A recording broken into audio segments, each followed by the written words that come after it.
అందరికీ నమస్కారం. రాష్ట్ర ప్రజలకి, శ్రేయోభిలాషులకి, ప్రతి ఒక్కళ్ళకి మున్సిపల్ కార్పొరేషన్ ఎన్నికల్లో కనీసం నామినేషన్లు వేయడానికి కూడా భయపడేలా చేసింది మీరు, మీ ప్రతిపక్ష పార్టీ లేని వాళ్ళు మాత్రమే, బొత్స సత్యనారాయణ గారు.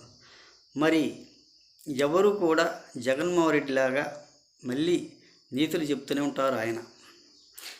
ఆయన అనుకుంటే విశాఖపట్నం ఎమ్మెల్సీలు కూడా గెలవడం పెద్ద కష్టమేమి కాదు, విలువలతో కూడిన రాజకీయాలు చేస్తున్నారు నారా చంద్రబాబు నాయుడు గారు. ఒక్కసారి ఆలోచించండి.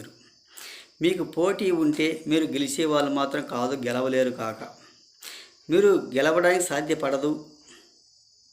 మీరు ఎమ్మెల్యేగా ఓడిపోయిన వారు. ఇది ఎలాగో ఒకలాగా ఛాన్స్ కుదిరింది మీకు, మీరు నిలబడ్డారు, గెలిచారు. మీరు ఎమ్మెల్యేగా గెలిచినప్పుడు మీ నియోజకవర్గంలో ఏం చేశారు ఒక్కసారి చెప్పండి.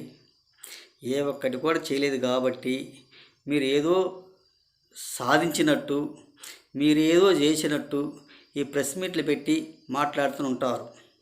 మీరు చేసిందంటూ కూడా ఏం లేదు, మీరు వరగదీసేది కూడా ఏం లేదు దాంట్లో, ఈ ఒక ఎమ్మెల్సీలో. ఒక్కసారి తెలుసుకోండి బొత్స సత్యనారాయణ గారు మీరు అని తెలియజేస్తూ రాష్ట్ర ప్రజలకి, శ్రేయోభిలాషులకి, ప్రతి ఒక్కళ్ళకి హృదయపూర్వక ధన్యవాదాలు.